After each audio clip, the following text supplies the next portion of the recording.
Hey guys, the Common Man here. So today I've got a pretty exciting knife unboxing for you. This is something that I finally decided I should pick up in kind of its most basic form. It's not something that I'm usually interested in, kind of a different style from what I'm generally leaning towards. Let's go ahead and take a look. So today we are going to open it up with the Hogue Deca. This has got the OG titanium scales, which I should be uploading a pretty quick review on. But pretty happy with these overall. So let's just go ahead and dig into the package here. Going right down the center of it. I don't usually use these kind of soft packages. I generally like to put my knives in a box when I ship them out, so I won't be reusing this. And let's go ahead and take a look. You can see it is going to be a Microtech. Like I said, in general, Microtech is not a knife brand that I gravitate towards. They've got, they've got a lot of OTFs, which I'm not interested in. They've got a lot of automatics, which I can't really carry as far as I understand. Maybe I could, but by Maryland's laws, it's just kind of funky, and I don't want to deal with it. Plus, those types of knives are not really my taste. But this kind of piqued my interest, and I guess you'll see why.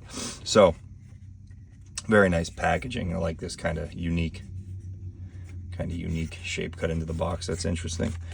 And let's see. And I do want to start off by saying this is not brand new. I didn't buy this directly from a retailer.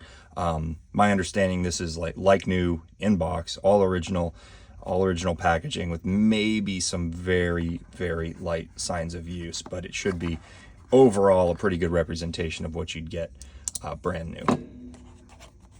So just kind of take this stuff out of here. You can see this is all going to be probably just warranty information on the company and whatnot. So this is my first Microtech I've ever bought. So this is kind of cool seeing different packaging from a different company. And here we go. That's cool. It's got the name of who inspected it. And this is an American-made knife by an American company, which is always nice to see. Wow. Okay. So I knew right off the bat, and one thing that sort of kept me from purchasing this knife is the overall size of it. It is a pretty large knife, and before I even open it, I can tell it's a pretty big knife. Not massive, but it's pretty big. Let's go ahead and just take a look. All right. So I can see this has got that kind of two-tone finish on the blade, which looks really nice. It's got sort of a tumbled, interesting. It's got this really cool tumbled kind of stone-washed finish there. And this has got more of like a, almost like a belt satin, but you can sort of see the grains in the metal. That's really cool. I like that two-tone look. I think they call this like the apocalyptic or apocalypse finish or something like that, where it's got that two-tone. It's very cool. And this definitely is a big knife. That is a big boy. This is on the larger end of what I generally like to carry, but I don't think it's excessively large necessarily, but it definitely fills out the hand. You get a whole lot of blade there. And I love this blade. I love that just kind of soft, continuous sweep on that edge. Yeah, and you can see it's got some packaging tape on it, so I can tell it's been used a little bit, but certainly not heavily at all. But yeah, really nice design on that edge. That's going to be extremely useful, and holy cow, that's robust. That's a nice, relatively thick blade stock, and it continues out pretty far, and it's just got this, what I think is looks like a flat grind that sort of just continues out all the way up towards that tip, where the full width of the blade, the full thickness continues out to about here, and then just with the continuing grind, it sort of comes down to a nice tip. But holy cow, yeah, that's got a lot of meat behind that tip, and it's going to be fairly pokey. It's going to be good for those EDC tasks, puncture and draw type cuts, which you do, that seemed to me that's a pretty common EDC cut when you're opening packages and whatnot. But tons of edge here, tons of blade to work with. So lots of different slicing tasks you'll be able to complete with ease with this guy. And I'm interested in seeing how slicey this is. It's not super thin behind the edge. Definitely not like a like any of my Spydercos, like my Para 3 or PM2. But it's not horribly thick. This should be pretty decent at slicing. Yeah, overall, it feels pretty good in the hand. The other thing about this knife is this is going to be the polymer handle. You've got the G10 option and the polymer option, and the G10 was a little pricey, right around the $250 price range. And I was looking on the secondary market, and you're not saving a whole lot if you're buying a like new product used. This guy though, oops, nice. This guy has saved a fair amount of money, and the seller cut me a really good deal, so I didn't spend a whole lot. And like I said, the polymer option was the way to go for me, just because I wanted to be on the lower end of things, and I think I still get the overall feel of the knife. G10 obviously is going to give a different feel in the hand, but this I'm really quite impressed with, and I can tell that's really interesting. That is extremely, extremely stiff. There is not a lot of flex in that handle whatsoever. And I'll try to give you guys a look inside of there. You can see it is, you want to say milled out, but it's in the injection process. They left voids, and they definitely did a good job at lightening up these scales.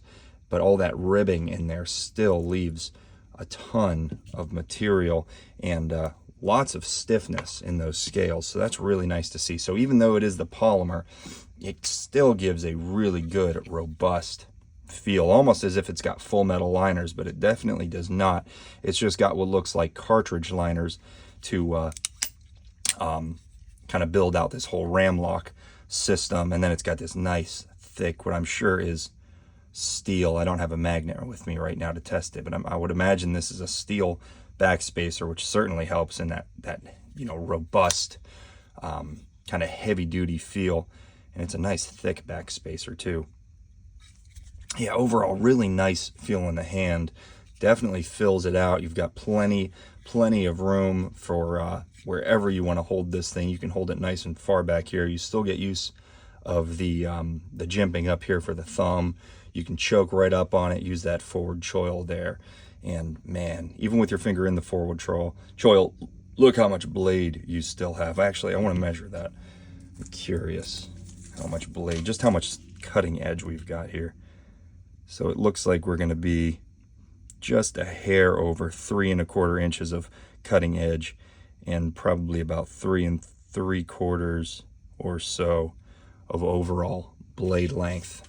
And that's going from the farthest forward point of the handle of the scales.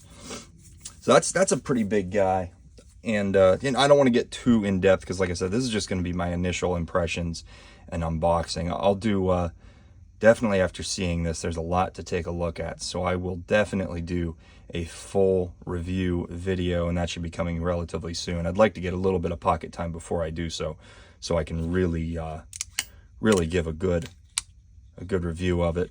The Ram-Lok is very nice. So one critique that I've heard of this knife is a light detent. And I was seeing that people could basically open the blade just by flicking it like that. And yeah, it can, but you really got to give it a lot of force. That detent really is not too bad. I don't think that's going to be an issue.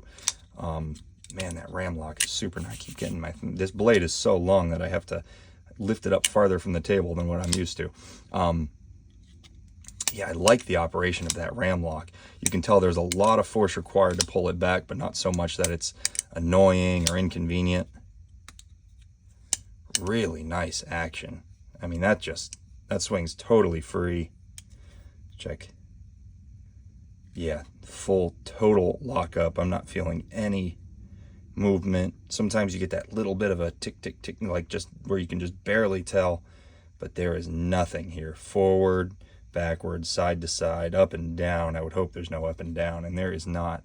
That is a rock solid lockup. Guys, I can tell right away this is going to be a robust, just a super robust knife that you can absolutely use as a heavy use kind of beater knife. And I think that's probably what I'm going to use it for. I can tell already this is going to get some pocket time, and I can already think of some pretty good scenarios where a knife like this could be really nice to have. So anyway, guys, like I said, that's just my first impressions of this knife.